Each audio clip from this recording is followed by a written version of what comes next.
네, 우리 하나님 말씀 보겠습니다. 사무엘하 20장 1절에서 8절까지의 말씀입니다. 구약 성경 498면이고요. 사무엘하 20장 1절에서 8절까지의 말씀. 네, 우리가 주님을 경외하는 마음으로 다 같이 일어서서 말씀을 함께 봉독하도록 하겠습니다. 같이 읽겠습니다. 마침 거기에 불량배 하나가 있으니 그의 이름은 세바인데 베냐민 사람 비그리의 아들이었더라. 그가 나팔을 불며 이르되 우리는 다윗과 나눌 분깃이 없으며 이새의 아들에게서 받을 유산이 우리에게 없도다. 이스라엘에 각각 장막으로 돌아가라 하매 이에 온 이스라엘 사람들이 다윗 따르기를 그치고 올라가 비그리의 아들 세바를 따르나 유다 사람들은 그들의 왕과 합하여 요단에서 예루살렘까지 따르니라. 다윗이 예루살렘 본궁에 이르러 전에 머물러 왕궁을 지키게 한 후궁 10명을 잡아 별실에 가두고 먹을 것만 주고 그들에게 관계하지 아니하니 그들이 죽는 날까지 갇혀서 생과부로 지내니라. 왕이 아마사에게 이르되 너는 나를 위하여 3일 내로 유다 사람을 큰 소리로 불러 모으고 너도 여기 있으라 하니라. 아마사가 유다 사람을 모으러 가더니 왕이 정한 길에 지체된지라. 다윗이 이에 아비새에게 이르되 이제 비그리의 아들 세바가 압살롬보다 우리를 더 헤아리니 너는 내 주의 부하들을 데리고 그의 뒤를 쫓아가라. 그가 견고한 성읍에 들어가 우리들을 피할까 염려하매 요압을 따르는 자들과 그렛 사람들과 블렛 사람들과 모든 용사들이 다 아비새를 따라 비그리의 아들 세바를 쫓으려고 예루살렘에서 나와 기브온 큰 바위 곁에 이르매 아마사가 맞으러 오니 그때 요압이 군복을 입고 띠를 띠고 칼집에 꽂은 칼을 허리에 맸는데 그가 나아갈 때에 칼이 빠져 떨어졌더라. 아멘. 우리 앉으시면서 은혜 많이 받으세요. 서로 격려하겠습니다. 예, 요즘 우리가 사무엘하를 통해서 이스라엘 왕국에 새롭게 세워진 다윗 왕이 하나님 백성들을 또 이스라엘 백성들을 이렇게 다스리며 나아가는 과정들 속에서 참 많이 우여곡절이 있구나라는 것을 느끼게 됩니다. 오늘 본문도요, 참 그러한 여러 가지 복잡한 그러한 일들이 펼쳐지고 있는 그 현장을 우리가 말씀을 통해서 또 확인을 하게 됩니다.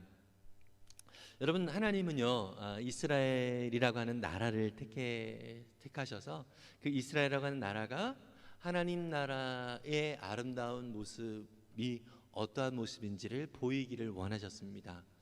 여러분, 처음에 하나님께서 천지를 창조하시고 에덴 동산을 만들어 주셨잖아요. 에덴 동산은 어떠한 곳이었죠? 기쁨의 동산이었습니다. 함께 하나님과 교제하면서 또 하나님이 주시는 은혜를 풍성하게 누리는 그러한 곳이 바로 에덴 동산이었습니다. 그런데 이 에덴 동산에서 살고 있던 사람들이 고통을 당하기 시작한 것은 바로 에덴 동산에 죄가 들어왔기 때문이죠. 그 죄로 인해서 많은 고난과 또 아픔이 있게 된 것입니다. 하나님은요 그의 백성들이 이 죄 가운데서 고난과 아픔을 또 슬픔을 당하고 있는 것을 보기가 너무 안타까우셨던 것입니다. 그래서 그 아들 예수님을 우리 가운데 보내셔서 그 모든 죄의 고통 속에서 우리가 해방되어지고 또 자유로워지고 또 하나님이 처음에 만드셨던 보시기에 좋았더라 했던 아름다운 그 모습이 온전히 회복되어지기를 원하셔서 또 오늘도 우리 가운데 일하고 계시는 하나님이십니다. 예, 이스라엘 백성들이 바로 그러한 하나님의 풍성함과 은혜를 누리기를 원하기를 하나님이 원하셨고요. 또 그 이스라엘을 통하여서 하나님이 통치하신 방식이 무엇인지를 보여주기를 원하셨습니다. 그런데 여전히 죄로 인하여서 악함이 또 그 이스라엘이라고 하는 나라 속에도 편재했던 거죠. 그 죄악의 모습이 가득했던 것이에요. 여러분, 다윗의 그런 상황들도 보시면 이제 사울이라고 하는 그 전대 왕을 통해서도 계속 고통을 당했잖아요. 그죠? 예, 그리고 나서 이제 사울이 죽고 왕이 되는가 싶었더니 사울의 아들 이스보셋이라고 하는 그 아들을 또 아브넬이라고 하는 그 사울의 밑에 있었던 그 장군이 계속 서포트를 하면서 이스보셋을 앞세워서 또 자기의 권세를 또 이 아브넬이 또 누렸죠.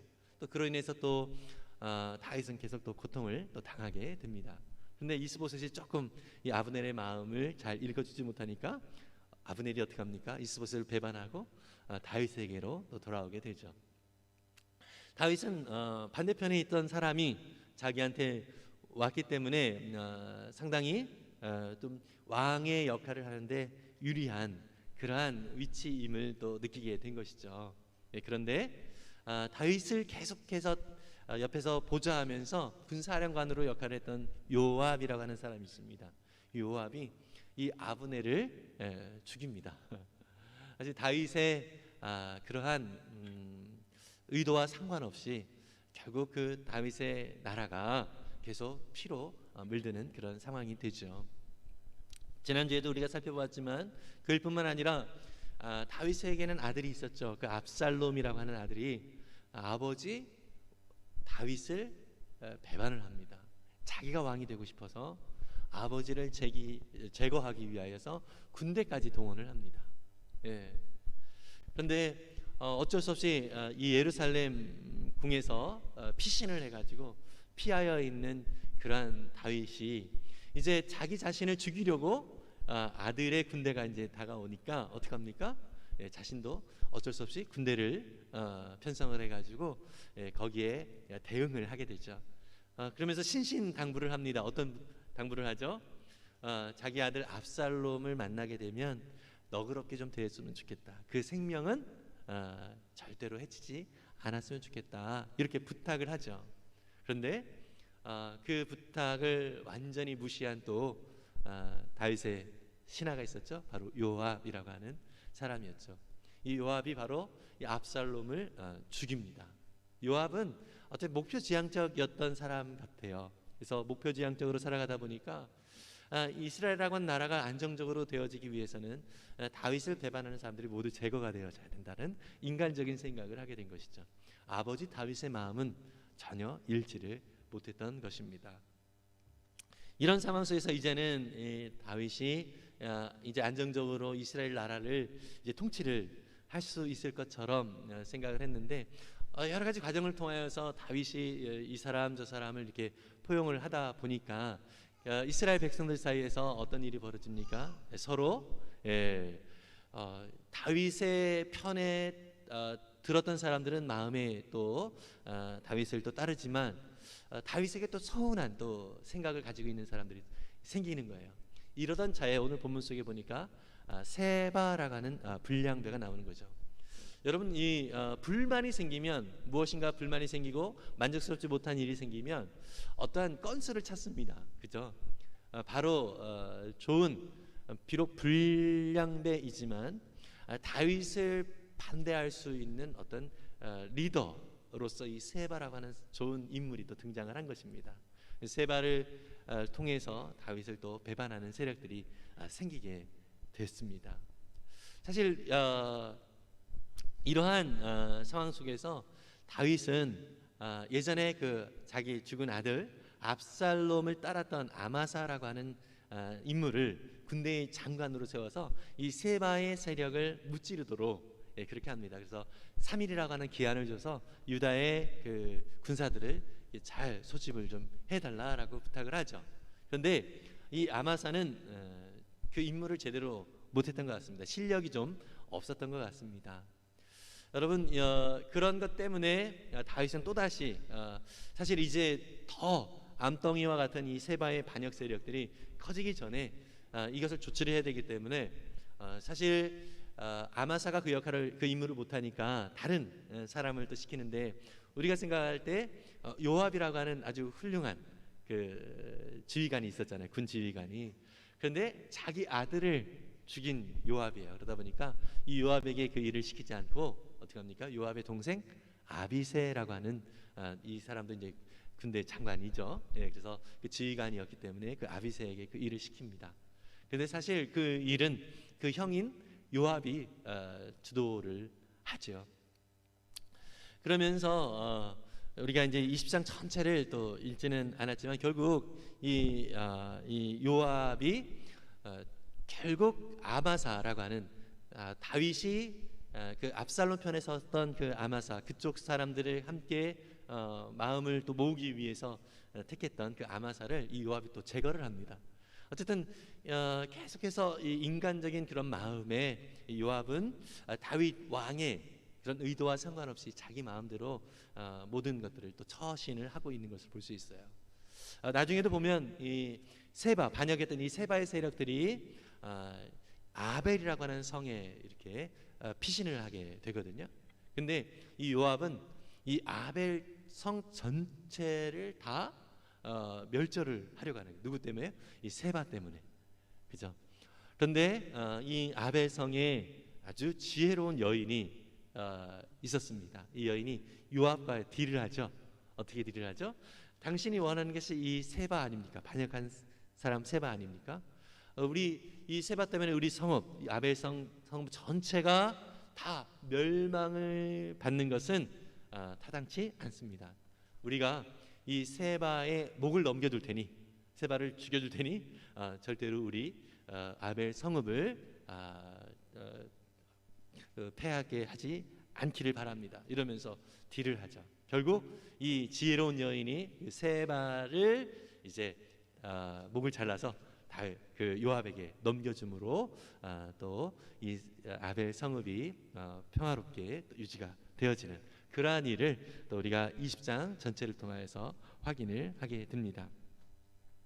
여러분, 이스라엘이라고 하는 이 나라를 통하여서 하나님은 하나님의 나라가 어떠한 나라인지를 보여주기를 원했지만 우리가 성경을 통해서 확인하는 것처럼 정말 이 이스라엘이라고 하는 나라 역시 또 이 다윗이라고 하는 이 왕조차도 하나님의 뜻을 온전히 따르기보다는 자기의 인간적인 생각을 따라서 이 통치를 하다 보니까 참 많은 우여곡절을 겪게 되고요.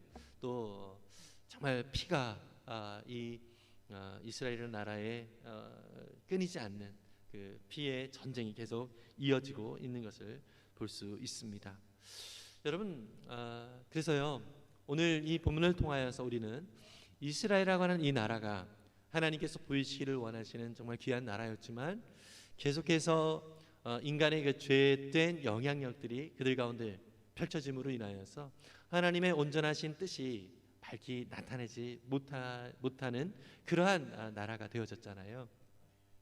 이것이 오늘 우리에게도 같이 적용이 되어집니다. 우리 개인적으로도 그렇고요. 또 우리 열린우리교회라고 하는 이 교회도 그렇고요. 또 우리 목장도 마찬가지고요.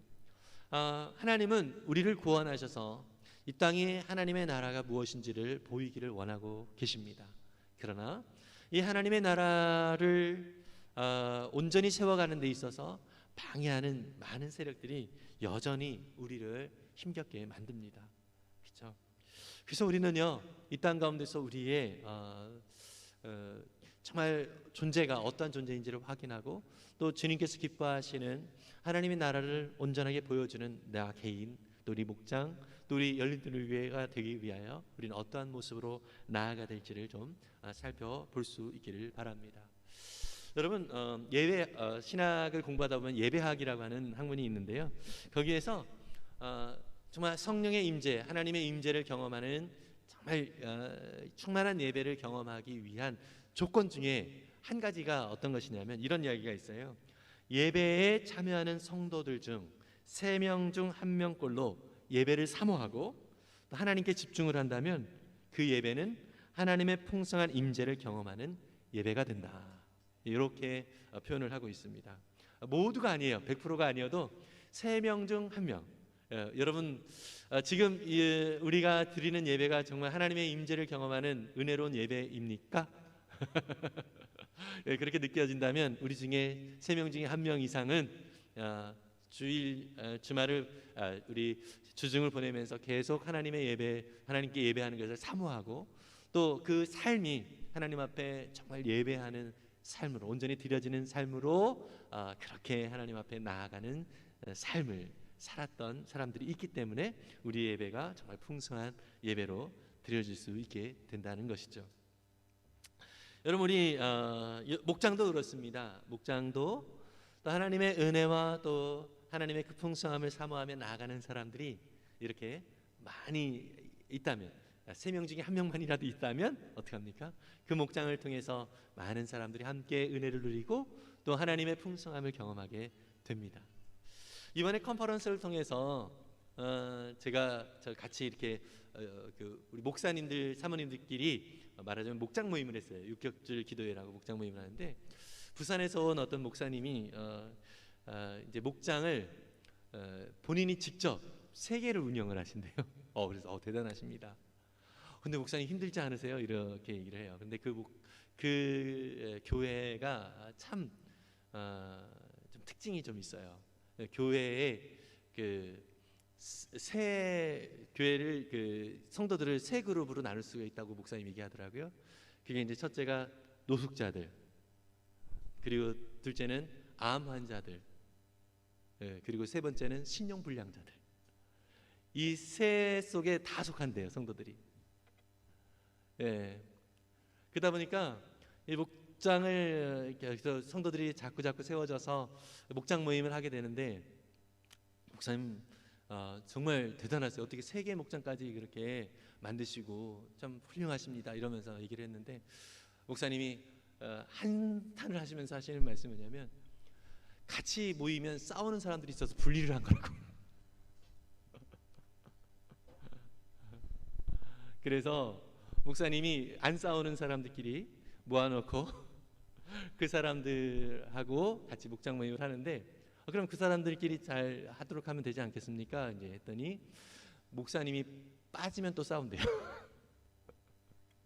그래서 어쩔 수 없이 목장 모임에 계속 목사님이 참여를 하실 수밖에 없는 그런 상황이다, 이렇게 말씀을 하시더라고요. 그 말씀을 듣고 저는 너무나도 행복한 목사구나. 행복한 목사라기보다도 참 너무나도 좋은 성도님들을 하나님께서 이렇게 목회할 수 있도록 이렇게 그 자리에 불러주셨구나라는 생각에 너무 감사했고, 또 한편으로 부끄러웠습니다. 이렇게 정말 한 영혼 한 영혼을 마음 다해 섬기기 위하여 애쓰는 그런 목사님의 모습을 보면서 다시금 또 우리 성도님들 한 분 한 분을 또 어떠한 모습으로 대해야 될지를 또 다시 마음을 다잡는 또 그런 기회가 되기도 했습니다. 여러분, 정말 우리 목장, 감사하게도 우리 열린우리교회 목장은 싸우지는 않더라고요. 목장 안에서 삿대질하고 싸우는 그런 경우가 없잖아요. 그 목사님 얘기를 좀 들어보니까요, 목사님이 이렇게 컨퍼런스가 있어가지고 이렇게 밖에 나오시면 그 다음 날 이렇게 그 리더한테, 성도 리더한테 전화를 한대요. 혹시 별일 없었냐고라는 이야기를 계속 한대요. 왜 그러냐면 목사님이 계실 때는 상관없는데, 목사님 안 계실 때는 성도들 안에서 기도를 하는데, 새벽에 기도를 하는데, 새벽 기도를 하면서 어떤 사람은 조용히 기도하는데, 성성 기도하는 사람은 당신 때문에 기도를 못 하겠어 이렇게 얘기를 하고, 이러면 또 싸우고 그런대요. 새벽 기도 와가지고 막 싸우는 일들이 또 생기고 그러니까 목사님이 늘 이렇게 밖에 나오면 전화를 해가지고 오늘 별일 없었냐고 또 이렇게 얘기를 하신다고 합니다. 그럼에도 불구하고 지금 이제 그 목사님이 한 8년 정도 이렇게 개척을 하시고 이제 사역을 하고 계시는데, 옛날보다 많이 나아졌다고. 그러면서 이 교회 성도들은 100% 다 그 목사님한테 묵상을 했는지, 성경 묵상을 했는지 검사를 받는다고 합니다. 그래서 온 성도들이 다 말씀을 묵상하면서 이렇게 매일매일 살아간다고 합니다. 그러면서 이 목사님의 그 목회 스타일을 보니까 그럴 수밖에 없는 그런 상황이겠구나라는 생각이 좀 들면서 참 많이 존경스럽기도 했고, 참 하나님께서 참 귀한 사람들을 또 이렇게 세워가시기 위하여 일하시는 그런 은혜들을 또 옆에서 이야기를 들으면서 참 하나님의 역사하심이 참 대단하다라는 생각을 하게 되었습니다. 여러분, 우리는요 주 안에서 함께 자라가지 않으면 또 하나님을 우리가 바라보지 않으면 우리 속에서 다툼과 또 전쟁과 서로 간의 그 미움과 또 슬픔이 또 있을 수밖에 없는 그러한 상황입니다. 그래서 내가 자라갈 때, 주 안에서 자라갈 때 하나님께서 나를 통해서 일하시면서 나를 통해 목장이 변하고 또 교회가 회복되어지고 또 이 땅, 이 나라가 또 변화가 되어진다라고 하는 것이죠. 그렇게 하나님 나라는 확장이 되어지는 것입니다. 어쩌면 하나님은 이스라엘이라고 하는 나라를 통하여서 정말 죄로 인하여서 자기중심적으로 살아가는 이 사람들의 삶이 어떠한지를 보여주면서 하나님의 나라는 어떻게 세워져야 되는지, 결국 자기중심성, 이 죄의 모습이 사라지고 또 하나님의 백성들이 자라감으로 인하여서 하나님을 인정하고 하나님을 의지하며 나아가는 사람들이 많이 생길 때에 하나님 나라는 온전히 회복되어지는 것을 우리 가운데 보여주고 있는 것, 이것이 바로 이스라엘이라고 하는 나라를 택하셔서 이 땅의 교회가 또 우리 자신이 어떻게 세워져야 될지를 보여주는 것이다라고 생각이 듭니다. 바울은요 계속 목회를 하면서 특히 바울의 서신서를 보면 자기가 이렇게 세운 복음을 증거한 그 도시들을 향하여서 또 그 교회들을 향하여서 간절함으로 성도들이 정말 하나님 앞에서 잘 자라가기를 소원하는 마음으로 이 편지를 써갔습니다. 특별히 에베소 교회를 향해서는 이렇게 어느 정도까지 자라야 될지를 이렇게까지 얘기를 합니다. 에베소 4장 13절에서 15절인데 함께 읽어볼까요? 그리하여 우리 모두가 하나님의 아들을 믿는 일과 아는 일에 하나가 되고 온전한 사람이 되어서 그리스도의 충만하심의 경지에까지 다다르게 됩니다. 우리는 이 이상 더 어린아이로 있어서는 안 됩니다. 우리는 인간의 속임수나 간교한 술수에 빠져서 온갖 교훈의 풍조에 흔들리거나 이리저리 밀려다니지 말아야 합니다. 우리는 사랑으로 진리를 말하고 살면서 모든 면에서 자라나서 머리가 되시는 그리스도에게까지 달아야 합니다. 아멘. 교회가 정말 하나님의 나라, 천국의 그 아름다운 모습을 보여줄 수 있는 교회가 되기 위하여는 이 교회에 속한 한 사람 한 사람들이 어떻게 돼요? 자라나야 된다는 것이죠. 자라나야 되는 거예요. 그래서 이러한 자라나는 성도들이 많이 있는 교회는 건강한 교회, 아름다운 하나님 나라를 보여주는 그런 교회가 될 수 있다는 것이죠. 여러분, 우리도 마찬가지입니다. 우리 개인적으로도 우리 속에서 정말로 매일매일 하나님과 교제하고 또 우리의 삶이 하나님 아버지의 마음을 잘 알아가는 그런 삶으로 계속 날마다 하나님의 뜻을 구하면서 살아가려고 애를 쓸 때에 하나님 안에서 우리는 더욱더 자라나고 또 우리를 통하여서, 우리의 삶을 통하여서 하나님이 어떠한 분이신지를 보여주는 그러한 삶이 되는 것입니다. 여러분, 그래서 저는 우리 교회 열린우리교회 모든 성도들이 각자 직장이 있고 학교가 있고 다양한 삶의 터전이 있잖아요. 그곳에서 우리 주변에 있는 같이 일하는 분들이 우리 열린우리교회 성도들을 보면서 이런 상황 속에서도 이렇게 얼굴 표정이 평온한 것은 왜 그래요? 라고 이렇게 질문을 듣는 우리 모두가 참 되면 좋겠다라는 생각이 듭니다. 그래서 우리가 자라날 때 우리를 통해서 자신 있게 우리 안에 역사하시는 성령 하나님이 우리를 통하여 하나님 나라를 이루시는 그 놀라운 은혜를 풍성하게 증거하게 되어지는 그런 하나님의 교회를, 또 하나님 나라를 아름답게 보여주는 자로 우리를 세워 주십니다.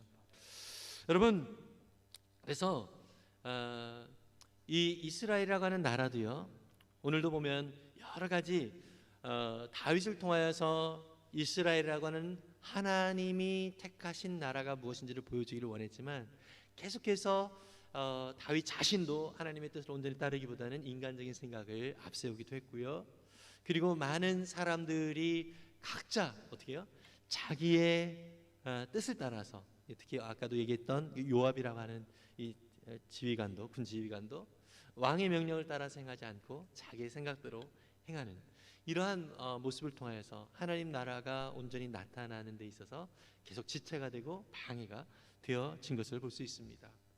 그런데 여러분, 우리가 이해할 수밖에 없는 것은 하나님을 인정하지 않는 삶은, 하나님을 온전히 바라보지 않는 삶은 죄 가운데 있을 수밖에 없는 거예요. 자기중심적으로 살아갈 수밖에 없는 것입니다.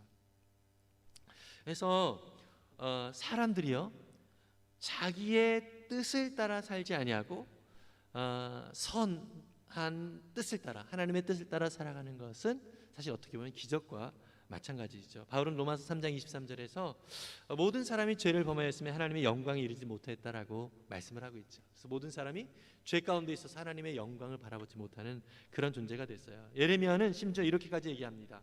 예레미야 13장 23절인데요. 함께 볼까요? 에드오피아 사람이 자기의 피부 색깔을 바꿀 수 있느냐? 표범이 자기의 반점들을 다르게 바꿀 수 있느냐? 만약 그렇게 할 수만 있다면 죄악에 익숙해진 너희도 선을 행할 수가 있을 것이다. 여러분, 에티오피아 사람이 자기의 피부 색깔을 바꿀 수 있습니까? 아니죠. 못 바꾸죠. 그죠? 표범이 자기의 반점들을 다르게 바꿀 수 있어요? 못합니다. 못하죠. 그죠? 마찬가지로 죄악에 익숙해진 사람들이, 죄악 가운데 살아가는 사람들이 선을 행할 수가 있을까요? 없습니다.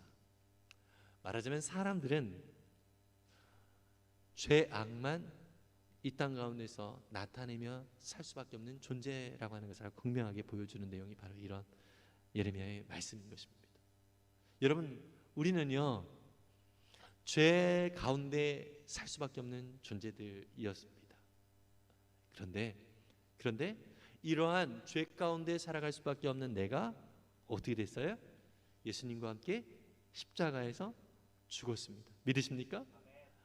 그리고 예수님이 3일 만에 부활했을 때 우리 역시 다시 살아났습니다.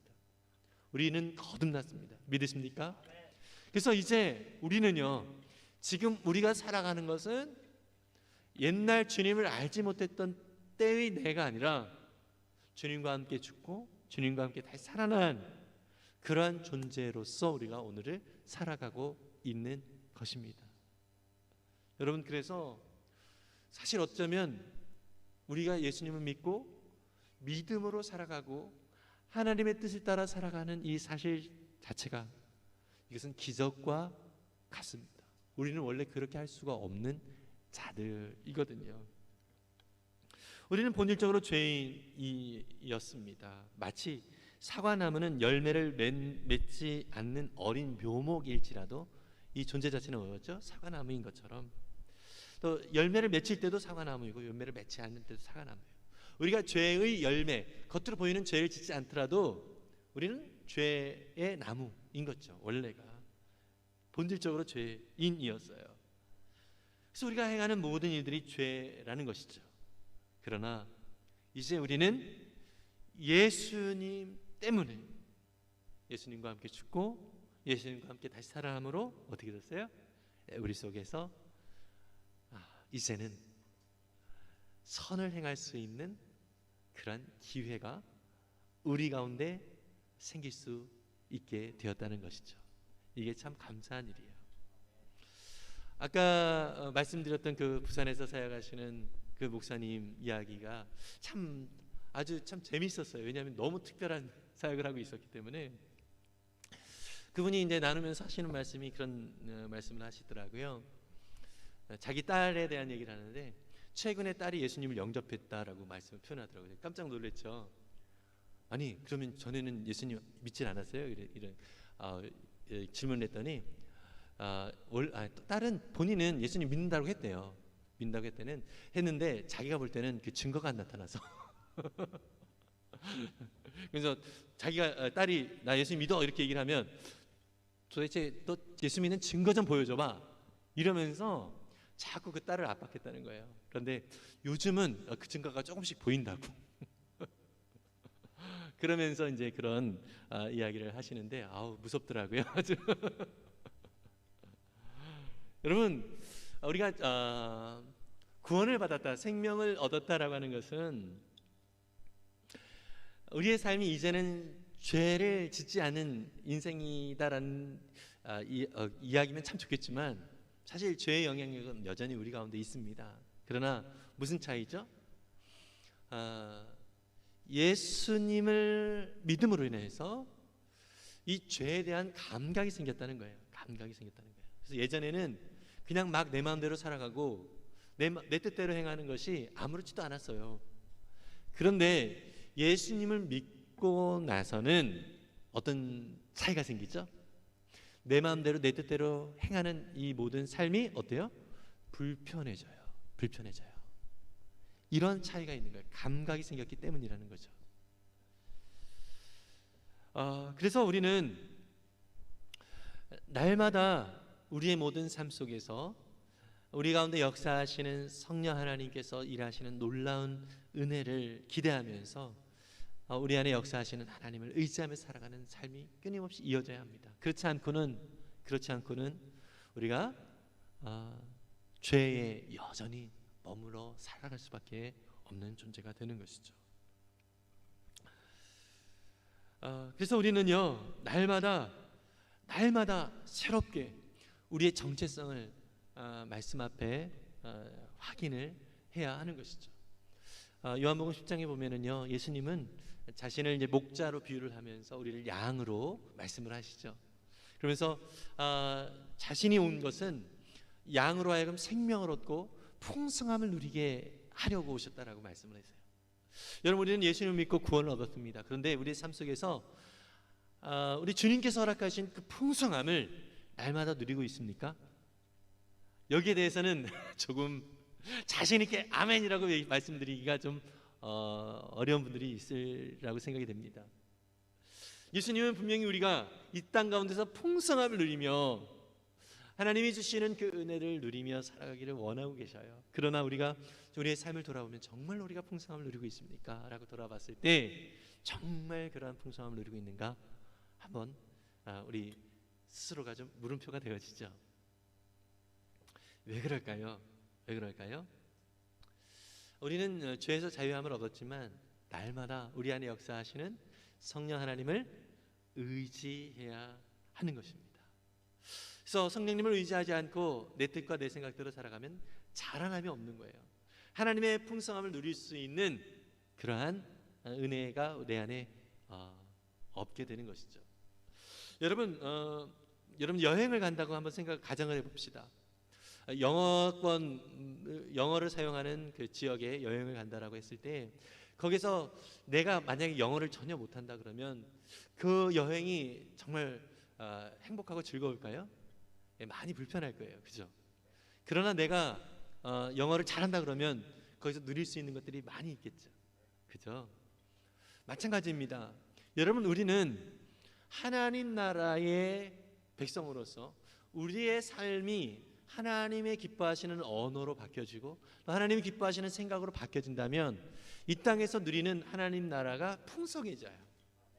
그러나 우리가 말하자면 영어권을 여행을 간다고 했을 때 전혀 영어를 공부하지 않고 가면 정말 간다 하더라도 누리지 못하는 것처럼 여러분, 우리가 하나님 나라의 그 풍성함을 누리지 못하는 것은 하나님께서 허락하신 이 나라가 이미 우리 가운데 임했지만 그 하나님 나라의 언어를 우리의 삶에 장착하지 못했기 때문이라는 거죠.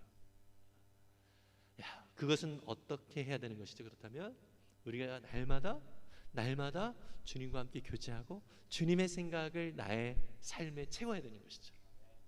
그렇지 않고는 참으로 우리는 이 풍성함을 누리지 못하게 되는 것입니다. 로마서 13장 12절에서 바울은 이렇게 말합니다. 함께 읽어볼까요? 밤이 깊고 낮이 가까이 왔습니다. 그러므로 우리는 어둠의 행실을 벗어버리고 빛의 갑옷을 입읍시다. 낮에 행동하듯이 단정하게 행합시다. 호사한 연애와 술취함, 음행과 방탕, 싸움과 시기에 빠지지 맙시다. 주 예수 그리스도로 옷을 입으십시오. 정욕을 채우려고 육신의 일을 꾀하지 마십시오. 로마에 있는 성도들에게 말하는 거예요. 성도들에게 계속 낮에 행동하듯이 단정하게 행합시다. 그래서 계속해서 우리가 의지하고 하나님을 따르고 또 우리 안에 역사하신 하나님을 인정하면서 살아가라, 이런 표현인 것이죠. 그러면서 주 예수 그리스도로 옷을 입으십시오, 이렇게 얘기를 합니다. 옷을 날마다 새롭게 입으라는 거죠. 여러분, 날마다 우리의 삶 속에서 주님이 주시는 새로운 옷을 입는다라는 것은 무엇이죠? 내 생각 속에 이 옛 생각들, 주님과 상관없이 행하는 모든 행함들, 이런 것들을 날마다 체크하고 버릴 건 버리고 또 취할 건 취하는 이 훈련이 우리 속에 있어야 하는 것이죠. 우리는 날마다 이런 훈련의 과정이 계속 있어요. 여러분들 지난 한 주간도 한번 돌아보시길 바랍니다. 주님의 백성으로서 우리의 선택에 어떤 그 갈림길이 있었을 때가 많이 있잖아요. 그럴 때마다 여러분들 어떠한 선택을 행하셨는가 한번 돌아보시기를 바랍니다. 저도 감사하게도 어려서부터 그런 훈련들을 계속했던 것 같아요. 그래서 하나님께서 정말 기뻐하시는 선택이 무엇인가, 특히 하나님께 예배 드리는 것을 참 중요하게 저는 생각을 훈련을 좀 받아가지고 특히 이제 아주 저 개인적으로 이렇게 떠올리는 이 선택의 기로에서 하나님을 의지하는 이 선택을 했던 그런 시기가 언제였냐면 중학교 2학년 때 학교에서 행사를 하는데요.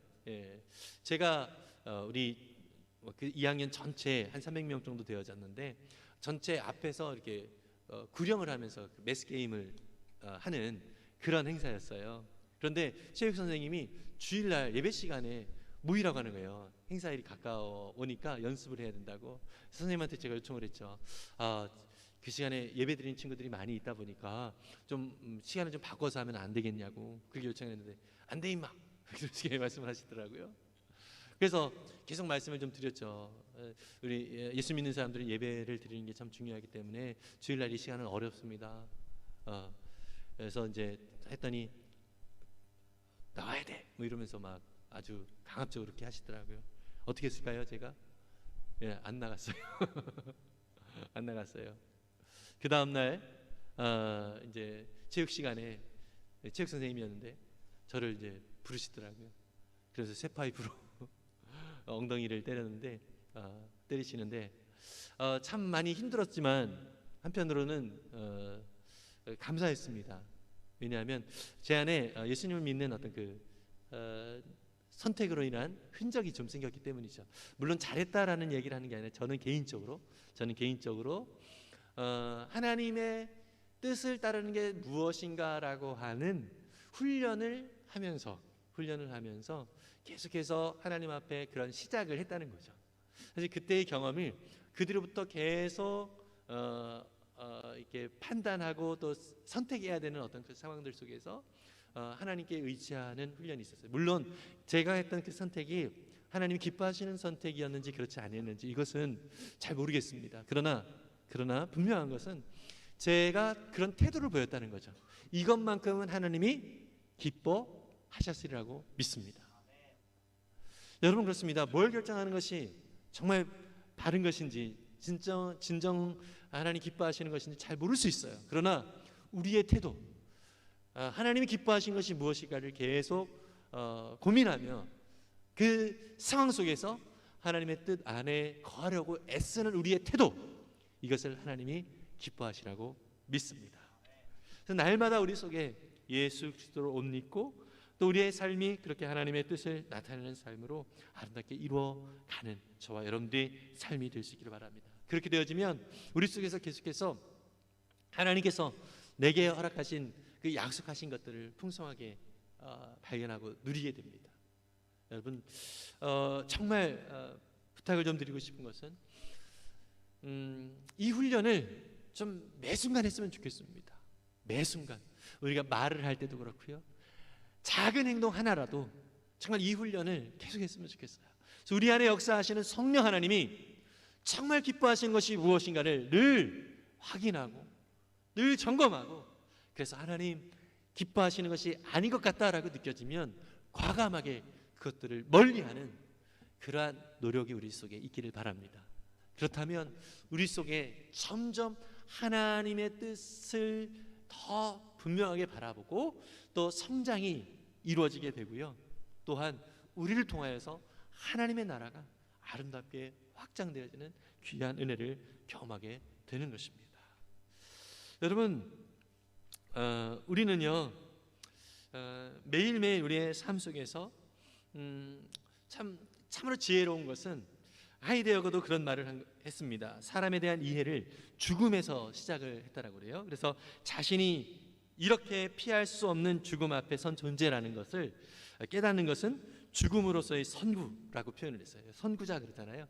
그래서 죽음을 깊이 깨닫게 되어졌을 때, 내가 죽음을 직면할 수밖에 없는 존재다라는 것을 깨닫게 되어졌을 때 새로운 지평을 열어준다라고 하이데거가 얘기를 했다고 합니다. 여러분, 우리 인간은요, 영원을 사모하는 존재로 창조되었습니다. 정말 우리가 내가 먹고 싶은 것을 마음껏 먹을 수 있는 그런 상황이라고 해봅시다. 그러면 정말 그것으로 인해서 만족스러울까요? 아마 인생의 끝에서 이게 정말 행복한 인생일까라는 물음표가 있을 거죠. 여러분, 그리고 건강을 인생의 목표로 삼았을 때 맨날 건강을 유지하고 막 이렇게 뭐 근육 막 만들고 이렇게 해서 인생의 끝에서 정말 나는 인생을 잘 살아왔어라고 생각할 수 있을까요? 아마 물음표가 생길 것입니다. 여러분, 진정한 우리의 인생 끝에서 정말 잘 살아왔다라고 말할 수 있는 것은 오직 하나입니다. 우리는 하나님께서 창조하셨잖아요. 영원을 사모하는 존재로 우리는 창조되었습니다. 그래서 하나님의 뜻대로 매 순간 하나님께 묻고 믿음으로 결정하며 나아갈 때에 우리의 인생 끝에서 하나님, 내게 이러한 삶을 허락해 주심을 감사합니다 라는 표현을 할 수 있게 되어진 거예요. 여러분, 이러한 삶으로 저와 여러분들이 부름을 받았다는 사실을 기억하고 이 안에서 참된 자유함을 누리며 또 우리 삶이 그렇게 하나님 나라를 더 아름답게 보여줄 수 있기를 간절히 바랍니다. 마지막으로 요한복음 8장 31절 32절의 말씀, 요한복음 8장 31절 32절의 말씀을 같이 읽고 말씀을 마무리하려고 합니다. 함께 읽겠습니다. 예수께서 자기를 믿은 유대 사람들에게 말씀하셨다. 너희가 나의 말에 머물러 있으면 너희는 참으로 나의 제자들이다. 그리고 너희는 진리를 알게 될 것이며 진리가 너희를 자유롭게 할 것이다. 아멘. 예수님께서 말씀을 하십니다.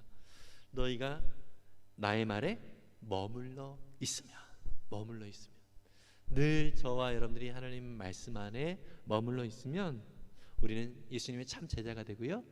또 우리는 그 말씀을 통하여서 진리를 알게 될 것이고 또 진리 안에서 자유로운 삶을 살아가게 될 것입니다.